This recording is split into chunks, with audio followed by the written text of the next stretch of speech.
Well, hello, friends. Tony Howard here with Astrology University, and I'd like to invite you to our next online virtual summit, Astrology and Relationships, Exploring Our Connections. The summit will be presented live April 25th and 26th, 2020, and it is free to watch live. All you have to do to sign up is head over to astrologyuniversity.com/summit and type in your name and email address, and we will send you the details right away.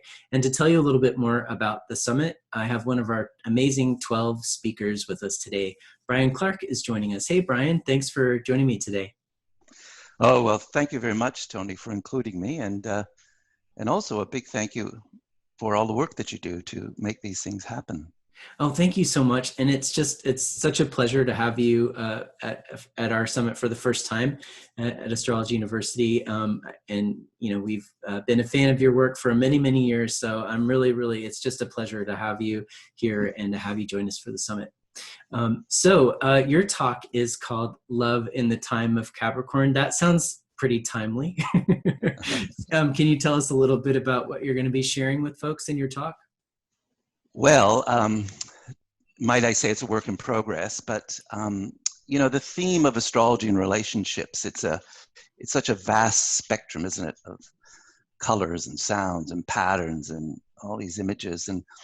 And given the times that we're in, I thought, you know, collectively that we're going through this, I want to speak to the times. And I'd been writing about the gods and the archetypes that I see coming to the forefront in these days. And so this idea came to mind. And as I say, it's a work in progress, but I like to think that, of course, the times that we live in impact relationships, don't they? They really forge them. They kind of pressure them. And especially the times that we're in, given, you know, social isolation, given social distancing, given in New Zealand what they call the bonk ban, and the Premier of Tasmania just That's a great one. I hadn't heard that yet. Oh, the Premier bonk of ban.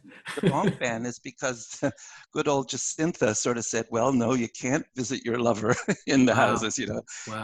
And the Premier, and same here in Tasmania, and the Premier came out the other day and said he's a new Premier. He's doing a great job.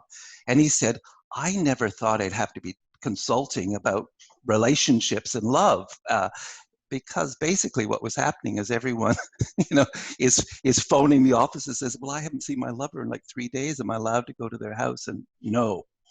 So the idea of time, of course, becomes so very important, the times that we're living in. Why I call it the time of Capricorn is because, well, not only because of the lineup that we've been going through, but in context of the continuum of relationships. Obviously, Capricorn is very important, ruled by Saturn, which is exalted in Libra. Let's just start there.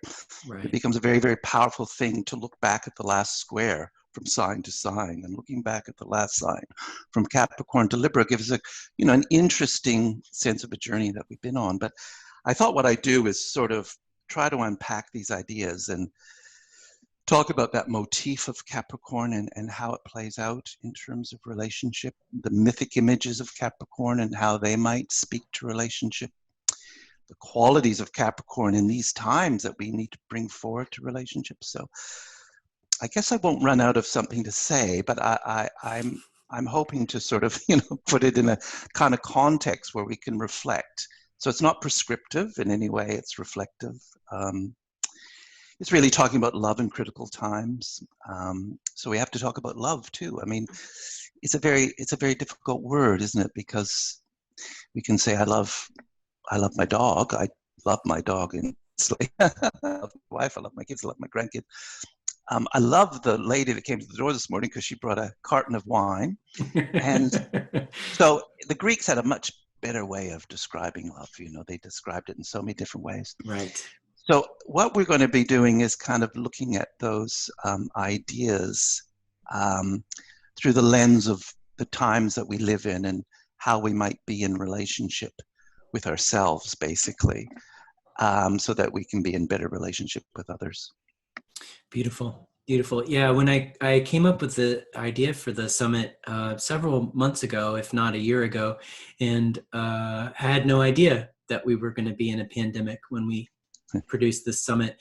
And in January, I talked with you and some of the other and all the other speakers as the pandemic started to unfold, because I started to feel like I wonder if we should change topics and address more the pandemic more. And then eventually, as we kind of settled into this energy, it seemed like, no, actually, this is really appropriate to be talking about relationships right now. And like you said, the pandemic and our response to it has really brought to the fore how important some of our relationships are. And one of the first things I noticed happening is how many of us were contacting old friends and trying to connect online. And one of my friends created a virtual dance party for her birthday. And Oh, fantastic. Yeah. so That's fantastic. it did seem that people were kind of like calling to mind those connections that are very important to them. Well, I think if we take the word pandemic, that's sort of where it started. I started reflecting, and of course, pan came to the fore in that. And the word pandemic, of course, comes from the ancient Greek, pan meaning all, of course, and demos meaning people. So, you know, a pandemic is all people, whereas an epidemic is, of course, centered.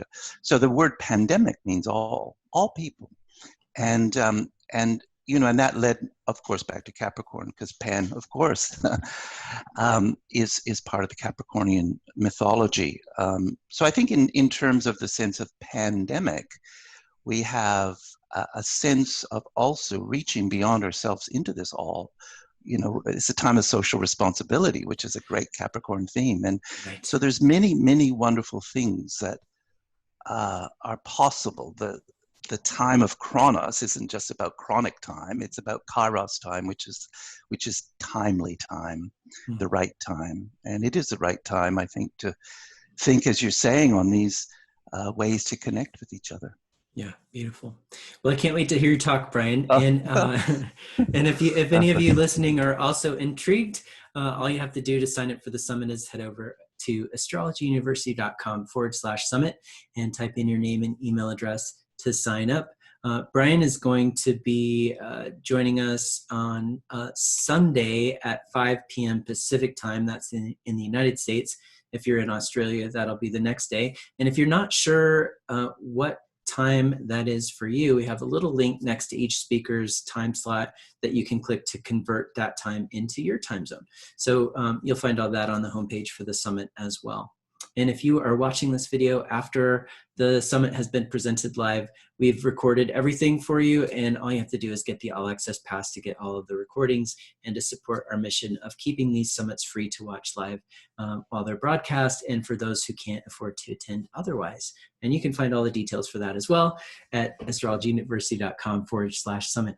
But I just want to thank you again for joining us today, Brian, and I can't wait to see your talk. Pleasure.